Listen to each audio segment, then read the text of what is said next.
And the Mexican government has cancelled plans to end the school year more than a month early to ease traffic during the FIFA World Cup and an anticipated heat wave. Mexico is due to co-host the football tournament with the United States and Canada from 11th June to 19th July. That Israel built a secretly operated military outpost deep inside the Iraqi desert to support its air campaign in the run-up to the start of the US-Israel war on Iran. Reports in US media have claimed on Saturday that the Wall Street Journal reported that Israel built the installation, which housed special forces and served as a logistical hub for its air force, with the knowledge of the United States, just before the start of the war on Iran. That the military post also included capacity for search and rescue teams to assist downed Israeli pilots. And after successfully launching Nigeria's only operational oil refinery in 2024, billionaire businessman Aliko Dangote has set his sights on East Africa as the next location for another mega refinery project, according to recent reports. And it comes as African countries are actively seeking ways to make energy more secure, following huge global disruptions amid the US and Israel's war on Iran and Tehran's subsequent closure of the Strait of Hormuz, and through which about 20% of the world's oil and natural gas is shipped. That a Spanish passenger evacuated from the cruise ship at the center of a hantavirus outbreak has tested positive for the virus, Spain's Ministry of Health has announced, with the World Health Organization, WHO, confirming 11 cases, including 3 people from the cruise who have died. The man who was confirmed infected on Tuesday is one of more than 120 passengers and crew members evacuated from the Dutch-flagged MV Hondius, whose fate has caused international alarm after the passengers' deaths. And Ugandan President Yoweri Museveni has been sworn in for a 7th term, extending his 40-year tenure following a landslide victory in controversial January elections. One of Africa's longest-serving leaders, Museveni took the oath of office on Tuesday at an event at the Kololo Independence Grounds in Uganda's capital, Kampala, while being cheered by thousands of attendees. The last of the passengers on the hantavirus-struck MV Hondius cruise ship have been flown to the Netherlands. But new cases are emerging as researchers race to track down where the outbreak originated, as authorities seek to arrange quarantines and access to health facilities for the passengers. Communities where some of the passengers have gone have responded with anger and protests against what many perceive as risk of exposure to the virus. And Instructure, the maker of the popular school information portal Canvas, said on Tuesday it has reached an agreement with the hackers who breached its systems twice, stole a huge amount of student and staff data, and disrupted thousands of schools that rely on the company's software. Shiny Hunters, a financially motivated cybercrime group, took credit for the April 29 data breach, claiming to have stolen student and staff data and including the personal information of a total 275 million people. The hackers said they had compromised Canvas, which nearly 9,000 schools use to manage their students' data and coursework. That the Pakistan Airports Authority, PAA, has inaugurated a daycare centre at Jinnah International Airport to facilitate female employees working at the airport. According to the authority, the facility was inaugurated by the wife of Air Vice Marshal Zishan Saeed, Director General of Pakistan Airports Authority, in the presence of the airport manager and other senior officials. And Karachi. Police on Tuesday arrested a highly wanted woman accused of supplying cocaine and other narcotics across the city, an official statement said. According to the statement, a joint operation was conducted by a police team from Garden Police Station and a civilian intelligence agency to arrest the accused after midnight. And Islamabad, and a division bench of the Islamabad High Court, IHC, on Tuesday issued notices to the Capital Development Authority, CDA, on intra-court appeals filed by apartment owners of One Constitution Avenue and Bank of Punjab, and sought a response in the matter concerning lease cancellation and third-party rights. And the bench, comprising Justice Muhammad Azam Khan and Justice Raja Inam Amin Minhas, heard arguments from appellant's counsel, advocate Taimur Islam, and who requested the court to restrain disciplinary or coercion until the recommendations of a committee recently formed by Prime Minister Shehbaz Sharif were finalised and approved by the cabinet. And US prices rose in April at their fastest rate since May 2023, as the impact of the war in Iran was increasingly felt by consumers. A jump in the cost of gasoline and groceries pushed the Consumer Price Index, CPI, the amount prices jumped by in the past 12 months, to 3.8%.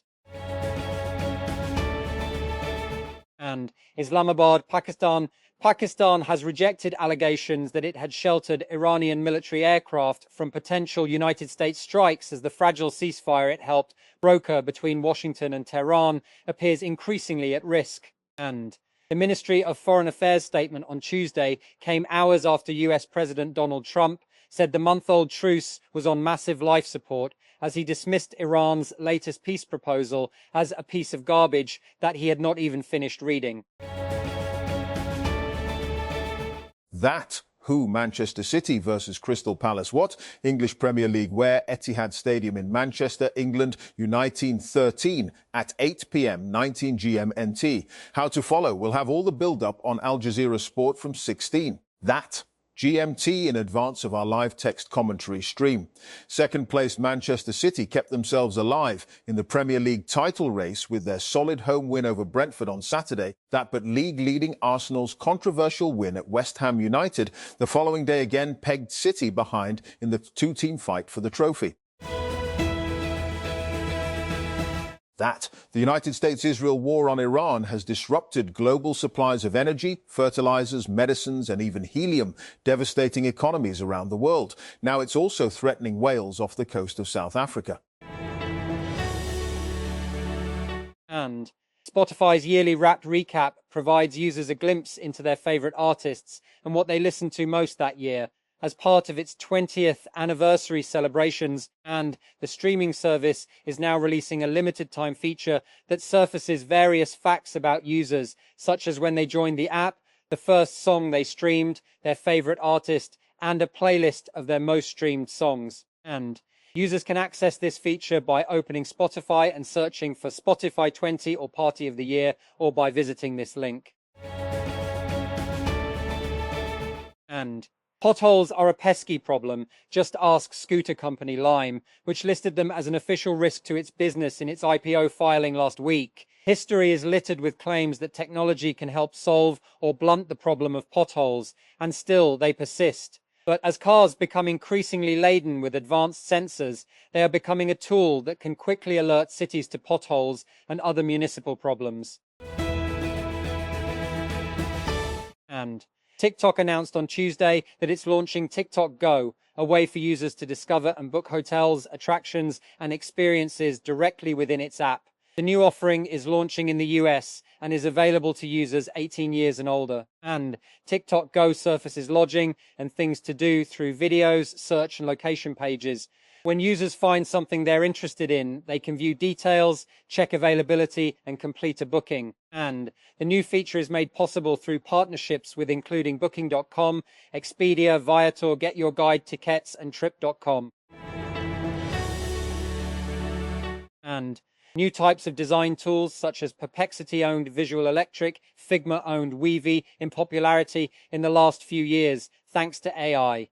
These tools bank on the promise that with AI, a product team with designers can iterate through variations quickly. A new design startup, and now backed by $6 million in funding, believes that design tools that don't let you work directly on your codebase can limit you from being able to imagine new workflows and features. And a new direct flight route connecting Islamabad and Skardu is set to begin operations later this month, expanding air travel options for tourists visiting northern Pakistan. AirSeal announced that it will launch its inaugural flight from Islamabad to Skardu on May 18. The airline described the route as a gateway to the region's valleys, mountains, and tourist destinations, while encouraging travelers to book seats for the first flight. That the Punjab government has approved hefty salaries and incentives for officers appointed to the Murray Glass Train project, according to a report. As per the approved package, the project director will receive a monthly salary of Rs 2.2 million, while the chief engineer will be paid 1.2 million per month.